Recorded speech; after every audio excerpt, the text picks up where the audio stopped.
other than the incoherent gibberish that Donald Trump spews at his traveling fascist circus events that he calls rallies, and other than the hate where he calls for things like the reinstatement of the 1798 Alien Enemies Act, one of the things he just talks about over and over again, really the only other thing, is he says that he was shot in the ear and took a bullet for the country. But he's never produced medical records showing that his ear was actually shot. We know there was a serious incident at Butler, Pennsylvania, and we take that very seriously here at the Midas Touch Network.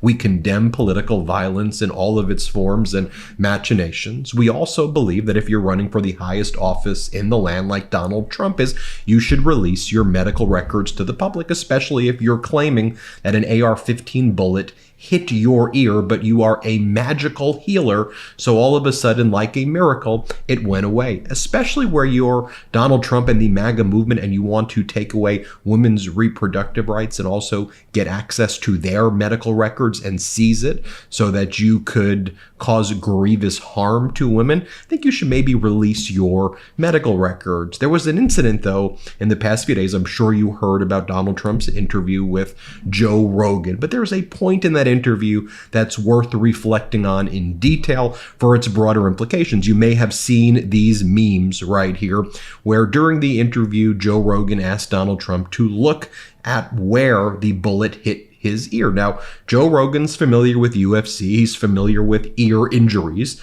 So he's seen a lot when it comes to ear injuries. Here are some of the memes right here. Trump shows Rogan his massive ear wound. Or here's another one. Miracle ear cream only $999.99. Here's another meme. This is Joe Rogan realizing, well, that's a meme right there. I don't think... My own view was that it was a serious incident that needs to be taken very seriously. But then Donald Trump turned it into a way to profit off of it. And he started selling Assassination Edition sneakers, Assassination Edition Pinot Noir, Assassination Edition coins. And he turned this, serious matter into a ghoulish monetization stunt. So let me show you this. Here's the moment where Donald Trump and Joe Rogan are talking.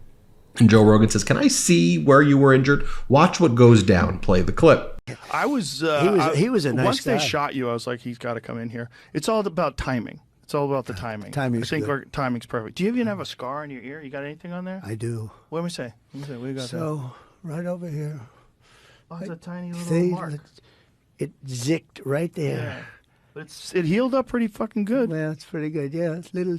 And then further in the interview as well, Joe Rogan asked Donald Trump a very basic question. What was it like being in the Oval Office the first day? Pretty simple question, but you'll see Donald Trump responds by talking about the amount of blood that came out of his ear. Trump says this is the weave, where he can't put forward coherent thoughts. So he just says a bunch of things all at the same time. Watch what Donald Trump does here and watch how Joe Rogan's like, what are you even talking about? Here, play this clip. When you're running for president, you don't really know what it's going to be like when you actually get into office. What did you think it was going to be in like? office or when I decided to run? So No, when you got in. When I was in. So when I was in and won and was in the White House, essentially. Yes. Well, first of all, it was very surreal.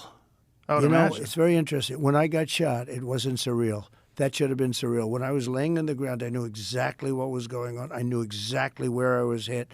They were saying you were hit all over the place because there was so much blood from the ear. You would know that better than anyone. When they get the ear torn up, Ears bleed a lot, they yeah. bleed. Anyway, so and I was thinking the other day, when that happened, I really knew where I was. I knew exactly what happened. I said I wasn't hit anywhere else. With the presidency, it was a very surreal experience, okay? Like, what's day one like? You So, win, yeah, you get inaugurated, holy shit, I'm the president. So I think this is a more fundamental point that needs to be addressed. And we've done lots of videos about Donald Trump, and I take this seriously because it should be a serious issue. And I didn't present it in a mocking way. We've seen speeches now where Donald Trump appears to have defecated on himself on stage or relieving himself on stage. We see that Donald Trump can't put forward coherent sentences and thoughts. He presents with dementia-like symptoms, really serious dementia-like symptoms, Alzheimer's-like symptoms. You can see it. There are times where he's giving a speech and he asks to listen to music and he just bobs his head for 40 minutes while people in the audience are suffering because there's no air conditioning and they're screaming, medic, medic, medic. So we should reflect on all of this. Like when Donald Trump goes on stage, let's talk about what he's been saying about his ear and the Butler, Pennsylvania incident. So a month or two ago, he was asked about it, and he said it hit him in the lobe, but he's a fast healer, and it miraculously healed. Here, play this clip. Yeah, pretty much recovered, yeah. I'm a fast healer. It's a hell of a shot, but I'm a fast healer. Yeah, pretty much recovered. Do you have any hearing damage from it? No, it didn't hit that. I got very lucky. It just hit the lobe, as they call it. Is there a scar on your ear? Yeah, a little bit, not much. On top. A little. But how is he weaponizing this? How is he using this? Well, now what he and all of the MAGA Republicans say is they pretend that the shooter was somehow liberals or Democrats and that they went after him. We know the shooter is a white male, 20s, lived in Pennsylvania, MAGA supporter, MAGA signs.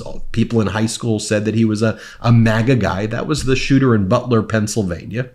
There was a second incident where there was no shooting that actually took place. The Secret Service got to this guy before. Trump wasn't even in the guy's line of sight at a Florida golf course. That the Secret Service previously told Donald Trump, you can't play at this course. You're making yourself a target, so don't play at the course. But there we learned that guy was a Trump voter in 2016 and recently was a supporter of people like Vivek Ramaswamy and Tulsi Gabbard and people like that. But now they go around at that weird Madison Square Garden Nazi-like event and they say, and this is what J.D. Vance says, all the speakers said the same thing. They tried to kill him. They even tried to. Who's the they in this? The they. It makes you think. Here's J.D. Vance saying it. Tried to bankrupt him. When that didn't work, they tried to impeach him. When that didn't work, they tried to put him in federal prison, and when that didn't work, they even tried to kill him. But as sure as the American flag still waves, Donald Trump still stands, ready to fight, ready to win, and ready to make America great again. God bless you all. Thank you so much. Let's do it. Now, here's Rudy Giuliani saying it. Play the clip. Now, I don't know. I'm not going to do conspiracy, and I'm not going to do conspiracy. But it's kind of funny that they tried everything else, and now they're trying to kill him. They better not. Try again. Here's Donald Trump's lawyer, Alina Habba, saying it. Play the clip. In 9 days, it's your turn to cast a vote for the man who's been in the trenches with you, the man who gets back up every time they try and knock him down. They thought they could break us. They thought they could scare us. They thought they could jail us, and they thought they could kill him. But they don't know. What doesn't break you makes you stronger. Let's talk about the industry, the business that Donald Trump has made to profit off of these purported assassination attempts, or the assassination attempts where he's clearly exaggerating the injury.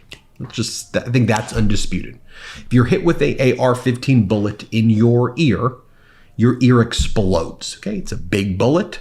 Well, the ear would fall off. If you were hit with an AR-15 bullet, you wouldn't just miraculously heal. And Donald Trump doesn't know what a lobe is. Let's be clear.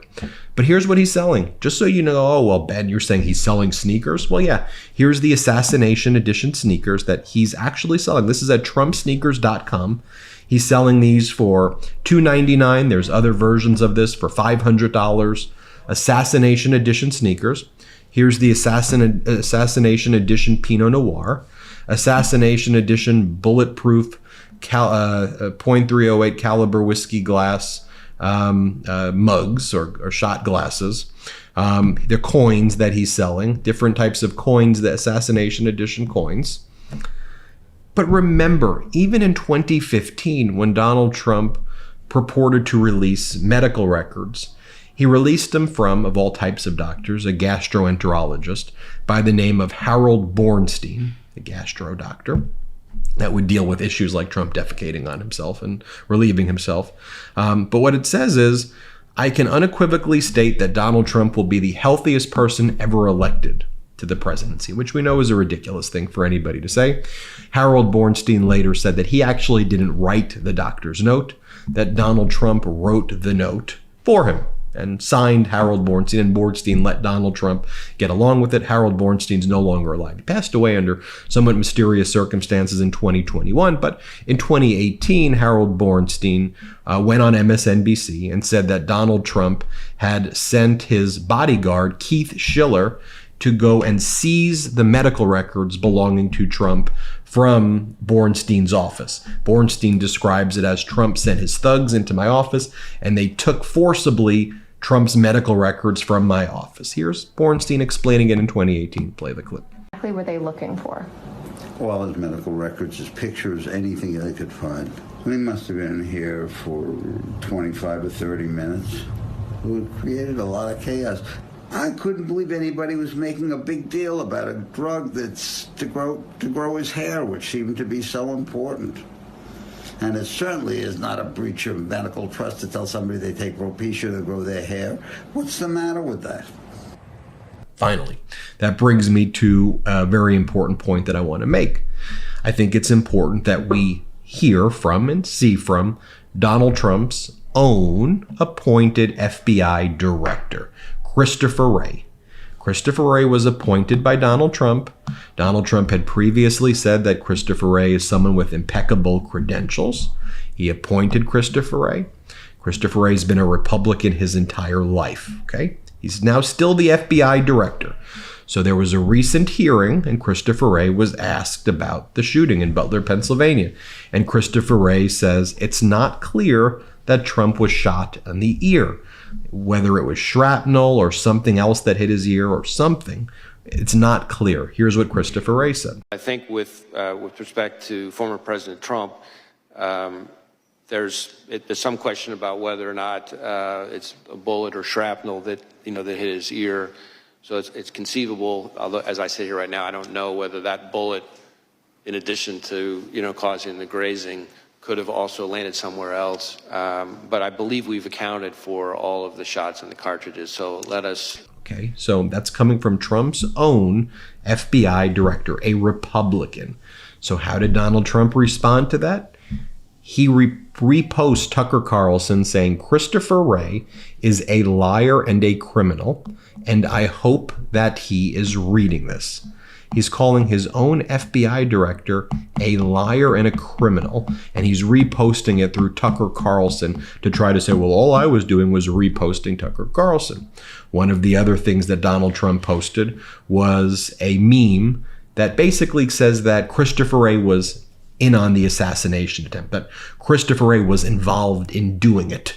It's one of the conspiracies Trump is spreading because he goes, when did you know and what did you know and when did you know about it? Read Truth if you want to know who was ordering the assassination attempt. And it has Christopher Wray's photo. So Trump is implicating his own former FBI director, saying that that's who was involved in the assassination attempt. I mean, just think about that.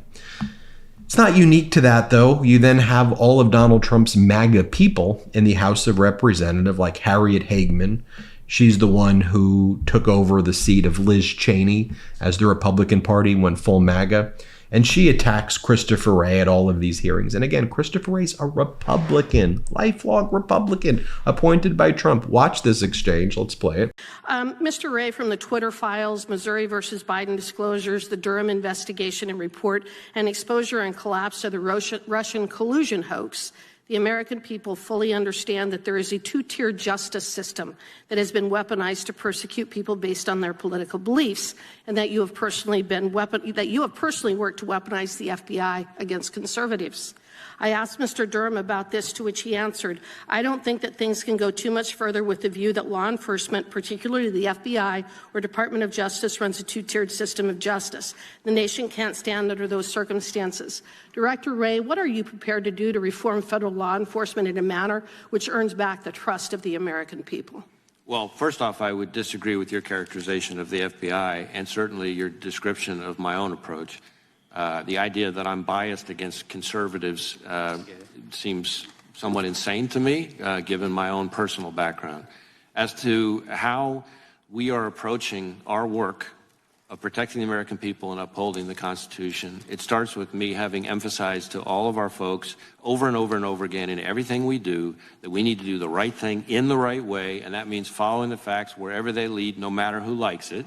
Marjorie Taylor Greene, who's now one of the main leaders in the Republican Party that's been taken over by MAGA, here's what she has to say. Were you aware of this? Congresswoman, as I said, I haven't seen the photos that you're holding up before. Maybe, well, I posted them on my Twitter account. It's public.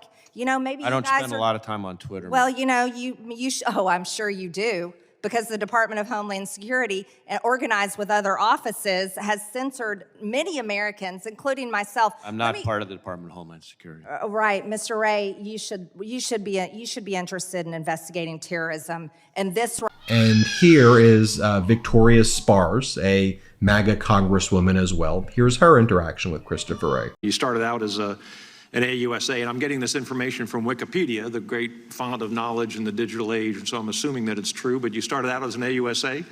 You were nominated by Republican President Bush for the position of Assistant Attorney General in the Criminal Division at the Department of Justice, and you were confirmed by a Republican Senate, if I am correct in that.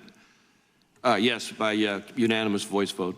And you were then nominated by Republican President Donald Trump to be the FBI director, and again confirmed by the Republican Senate for that position. Yes, I think there were only 5 votes against me, and they were all from Democrats. According to Wikipedia, you're still a registered Republican, and I hope you don't change your party affiliation after this hearing is over. But I want to thank you. So I wanted to show you right there that this is deep-seated, that it's not just Trump. You have the entire MAGA universe right there who's pushing this. And we'll end the video right there. As you hear, my little baby girl is crying, so I got to go on daddy duty. But I include us all as the Midas Mighty family in this, so you get to hear it. So I got to run. Hit subscribe. Let's get to 4 million subscribers. Thanks for watching. Love this video? Make sure you stay up to date on the latest breaking news and all things Midas by signing up to the Midas Touch newsletter at MidasTouch.com/newsletter.